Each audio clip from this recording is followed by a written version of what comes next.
Bonsoir et bienvenue à TVS, la télévision Shekina, notamment à cette principale édition d'information du soir.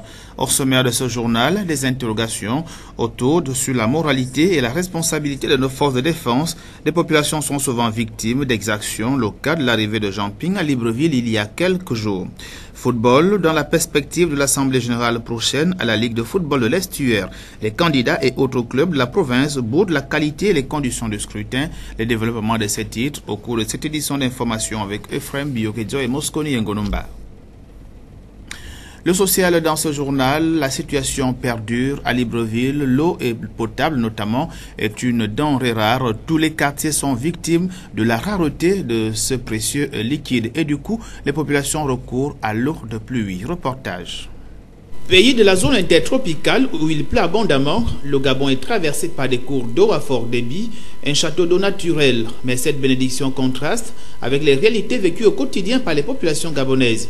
Le cas de Libreville et ses environs, les quartiers Nkembo, Cocotier, Kingele, dans le 2e et 3e arrondissement de la capitale gabonaise, à vol d'oiseau du palais pour exprimer la proximité avec le centre-ville, manquent d'eau depuis plusieurs années. Il faut attendre des heures à côté du robinet pour recueillir quelques gouttes d'eau qui ne viendront que tard vers 4 h du matin et pour une durée d'à peine 20 minutes. Comme solution alternative, l'eau de pluie est très prisée.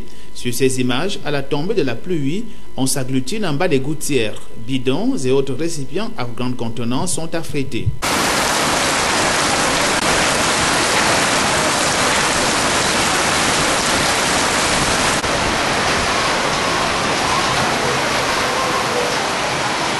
Le risque de santé dû à la consommation de l'eau de pluie recueillie dans des conditions d'hygiène dommageables est minimisé. Le plus important étant de se procurer le précieux liquide, c'est dire que l'adduction d'eau à Libreville, une grosse épine, encore dans la chaussure gouvernementale. La colère n'a pas baissé d'un cran chez les transporteurs suite à la décision de la Direction générale des transports terrestres relative à la professionnalisation de ce secteur d'activité. C'est une chose qui ne décolère pas, je le disais tout à l'heure, et le président du CILTEG, le syndicat libre des transporteurs terrestres du Gabon, Jean-Robert Megne, condamne cette professionnalisation avec la dernière énergie dans ce reportage d'Inès Ngungamombo et les images de Vincent Koumile Kandoumba. La décision relative à la professionnalisation du secteur de transport terrestre continue de faire mouche. Et les transporteurs de Libreville, à Kanda et au Vendo, ne décolèrent pas. Réunis à 3 reprises en Assemblée générale, ils ont décidé de faire une contre-campagne de sensibilisation afin d'informer les adhérents sur la décision prise lors de la dernière Assemblée générale. C'est-à-dire que nous refusons la pseudo-formation qui a été initiée par la Direction générale des transports terrestres et qui en réalité cache une vaste opération d'escroquerie. Il faut bien que l'on se comprenne. Nous ne sommes pas contre la professionnalisation puisque c'est nous qui l'avons demandé. Nous sommes pour une professionnalisation bien pensée. C'est-à-dire que le ministre des Transports doit suspendre l'opération qui est en cours, appeler tous les partenaires sociaux et réfléchir ensemble sur ce qui peut être fait. Or, en lieu et place de cela, nous avons vu surgir une décision de la Direction générale des transports terrestres totalement illégale, instituant une pseudo-formation à des montants exorbitants. Nous disons qu'il y a là une vaste opération d'escroquerie. Nous allons nous y opposer de manière ferme. Et je dis bien de manière très ferme. Et nous nous réservons le droit de déposer un préavis de grève générale à la seconde où la Direction générale des transports terrestres osera vouloir mettre en application cette pseudo-formation selon un scénario chaotique qui ne cache qu'un vaste montage financier. Quelques démarches ont été entreprises auprès de la tutelle, mais les transporteurs, par le truchement de leur président, fustigent cette façon de faire qui a pour but d'arnaquer les transporteurs à des fins égoïstes. Et nous avons déposé une demande d'audience à Madame le ministre des Transports. Et la logique voudrait même qu'avant d'engager une telle procédure, on puisse avoir une concertation avec les partenaires sociaux. Vous voyez même que l'affaire est tordue depuis le départ. Vous ne faites aucune concertation avec les partenaires sociaux, du moins les plus représentatifs. Vous pondez quelque chose qui est complètement incohérent. Une formation qui est faite en Toum, qui a 2 semaines.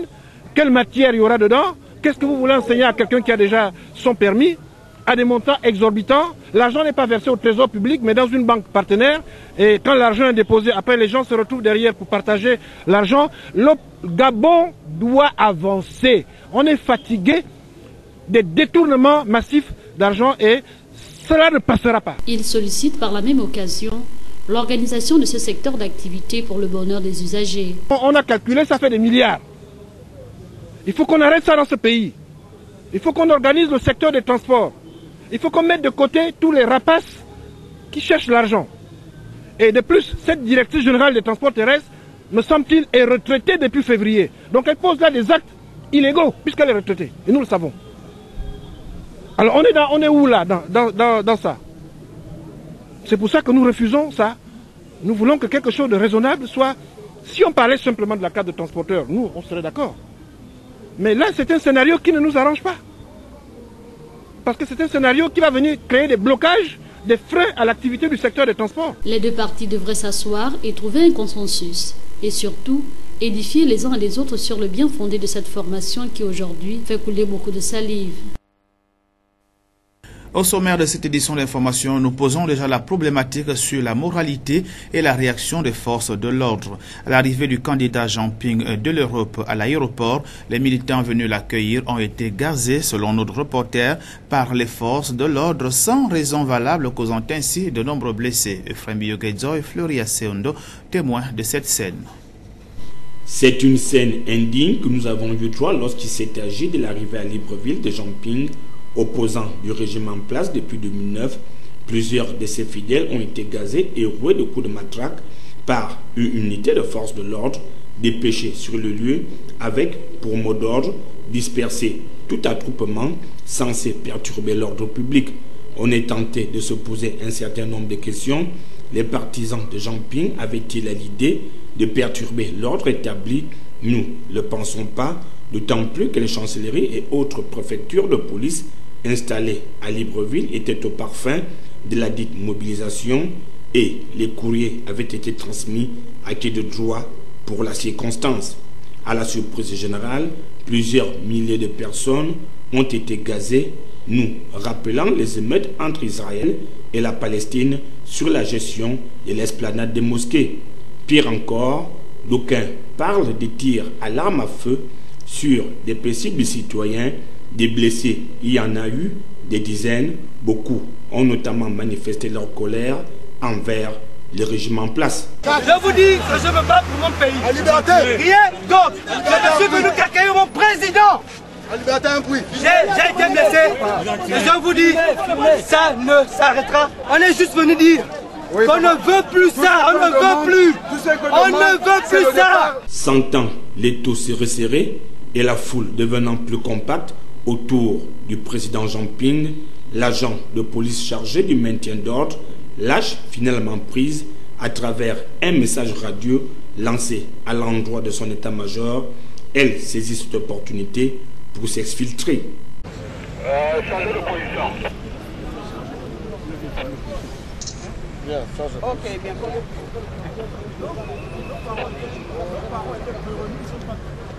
Oui, allô, oui.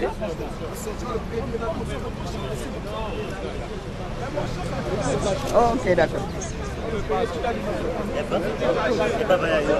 La marche pourrait ainsi poursuivre son chemin jusqu'au quartier général de Jean Ping.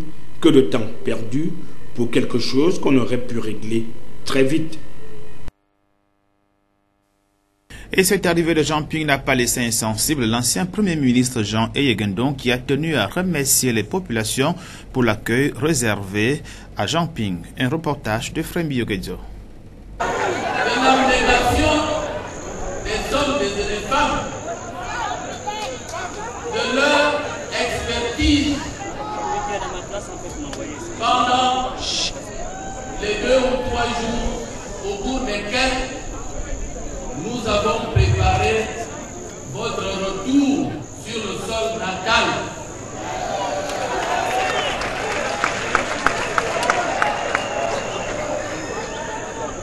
Nous n'oublierons pas d'avoir une pensée pour tous ceux qui sont morts ici, sur ce site, le 31 août 2016. Aussi, je voudrais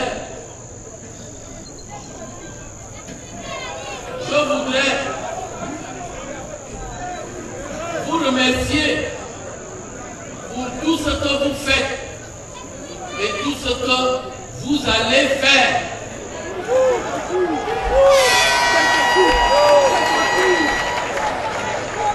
C'est pourquoi, modestement, je vous dis merci. Merci pour tous les Gabonais.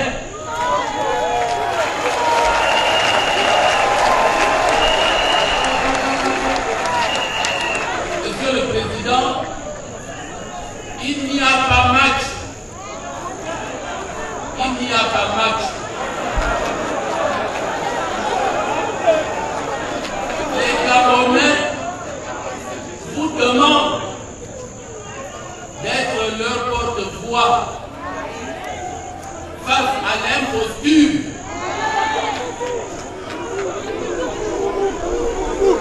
Monsieur le Président, merci encore une fois, merci et merci. De la musique dans cette édition d'information, annoncée avec tambour et fanfare, le groupe Gaël Musique est dans la capitale gabonaise depuis plusieurs jours déjà, à l'occasion du double concert que ce groupe va donner dans la capitale gabonaise les 28 et 30 juillet 2017, 28 à l'hôtel Nomade et le 30 au stade d'Nzengayo. Ils viennent avec un message, tout est encore possible en Jésus-Christ. Inès Ngungamombo et Mouskouni Ngonumba. En prélude au concert d'adoration qu'il offrira au peuple gabonais, le groupe Gaël Musique est dans nos murs. À cet effet, il était face aux hommes des médias dans le cadre d'une conférence de presse afin d'édifier le peuple de Dieu sur le mot Songe-la Emmanuel, qui signifie célébrer Emmanuel. Ce groupe est un ministère d'adoration et sa présence en terre gabonaise n'est pas fortuite. Il s'agit de rétablir le contact. Gaël veut dire groupe adorant l'Éternel. Ce ministère est une convocation à l'adoration. C'est une convocation à l'adoration et que le peuple veut venir adorer ensemble. Nous ne sommes pas d'abord un ministère pour les albums, nous sommes un ministère pour l'adoration. Donc du coup, on a commencé par convoquer des réunions d'adoration que nous avons intitulées Sanjola. Et quand nous avons commencé ces réunions d'adoration, Gaël n'avait pas encore fait un autre album après la mort de Papa Alain. Nous avons tenu donc 2 années de suite comme ça, des réunions à Kinshasa qui regroupaient entre 10 000 à 17 000 personnes, rien que pour commencer juste à adorer avec tout ce qu'on appellerait les vieilleries de chant de Gaël, rien que pour rétablir le contact. Et alors après, nous avons commencé à aller à l'intérieur du pays pour commencer à rappeler cela, puisque c'est ça même le message de Gaël, au milieu de toutes les circonstances que traverse encore un peu notre pays. Il fallait rappeler aux uns aux autres, surtout à l'Église, de célébrer Dieu au lieu de se concentrer à d'autres choses. Et cette année, nous nous concentrons à aller vers d'autres personnes et aller surtout vers d'autres nations. Parce que l'année passée, nous l'avons fait à l'intérieur de notre seul pays. On se dit on aimerait traverser nos frontières, aller dans d'autres pays pour leur apporter la grande nouvelle de Gaël qui est « c'est encore possible ». C'est encore possible de réussir au nom de Jésus. À tous les chantres et ceux qui aspirent à la louange, une école d'adoration est prévue à votre endroit. On a parlé un peu de la conduite du culte, à parler un peu de l'expérience de Gaël, comment on a vécu tout ça, comment on vit tout cela. Et donc, on va essayer d'échanger. Donc, il y a bel et bien un moment prévu comme celui-là. Il faudra juste retenir le numéro 07 94 27 67 pour tout besoin d'informations. Mais nous allons profiter de vous d'ici demain matin pour confirmer le lieu de l'école d'adoration. Et nous encourageons vraiment un grand nombre à venir parce que je crois que nous avons tous besoin de redéfinir, si je veux emprunter le titre du livre du pasteur Adams, nous avons besoin pour certains de définir l'adoration, pour d'autres de redéfinir, afin d'offrir à notre Dieu un culte agréable et de le voir se manifester dans notre vie. Et pour clôturer cette conférence en beauté, le groupe Gaël Musique a gratifié l'assistance d'un a cappella. T'élever, t'adorer et te célébrer, Adonai. Tu es le Père de tous ceux qui ont le Fils en eux. Tu es Dieu. Tu remplis les cieux, Adonai. Nos mains sont levées, nous voulons t'élever, t'adorer et te célébrer, Adonai. Tu es le Père de tous ceux qui ont le Fils en eux. Tu es Dieu. Tu remplis les cieux, Adonai. Le concert se déroulera en 2 phases. Le vendredi 28 juillet à partir de 20h au Nomade, prix de place à 25 000 francs CFA. Et le dimanche 30 juillet 2017 à 18h au stade Nzengayong, au prix de 2500 francs CFA. Vous êtes cordialement attendus à ce rendez-vous de célébration. Tout est encore possible en Jésus-Christ, vient nous dire le groupe Gaël Musique que vous retrouverez les 28 et 30 juillet en concert d'ici dans la capitale gabonaise. L'actualité hors de nos frontières, le président français Emmanuel Macron a réuni tout récemment à Paris les 2 camps rivaux de la Libye, à savoir le premier ministre Al-Sarraj, soutenu par la communauté internationale, et son rival, le général à la retraite Haftar. Le but de cette rencontre était de signer une déclaration commune. Reportage. Il en avait fait l'une de ses priorités internationales. Emmanuel Macron est parvenu à réunir les 2 leaders rivaux de Libye et à leur faire signer un accord de sortie de crise. Une première. Le courage qui est le vôtre aujourd'hui, en étant présent ici et en agréant cette déclaration conjointe, est historique. Une feuille de route qui prévoit notamment un cessez-le-feu sur l'ensemble du territoire, à l'exception de la lutte antiterroriste. L'organisation d'élections au plus vite, la mise en place d'un processus de réconciliation nationale et enfin la construction d'un état de droit souverain et démocratique. Dans une interview exclusive pour France 24, Fayez El-Sarraj s'est félicité de cet accord. La rencontre était très positive malgré quelques divergences. Nous avons parlé de l'urgence de préparer un meilleur environnement pour les élections, d'unifier les institutions et bien sûr du fait que les élections soient la seule solution. À la tête du gouvernement libyen d'union nationale depuis l'accord de Skhirat signé fin 2015, Fayez Al-Sarraj peine à imposer son autorité en dehors de la capitale Tripoli, malgré le soutien de la communauté internationale. Une légitimité contestée par le maréchal Haftar. Ce militaire, ex-compagnon d'armes de Mouammar Kadhafi, s'est exilé 20 ans, puis a contribué à la chute du dictateur en 2011.